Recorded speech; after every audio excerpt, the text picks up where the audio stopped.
Bo'ldi, xo'p, o'zim boraman dedim-ku. Telefonda gaplashmasangiz bo'lardi. Aralashurma aka. Ana yo'lda gayi bor ekan. O'zi umuman bularni mashina turishi noto'g'ri.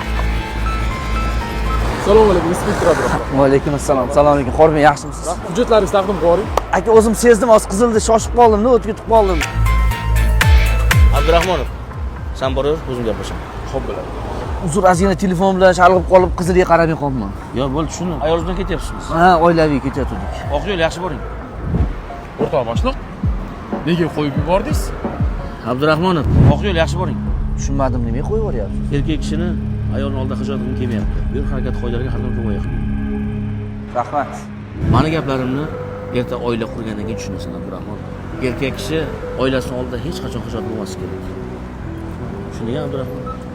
O'rtoq boshliq, siz bilan faxrlanaman.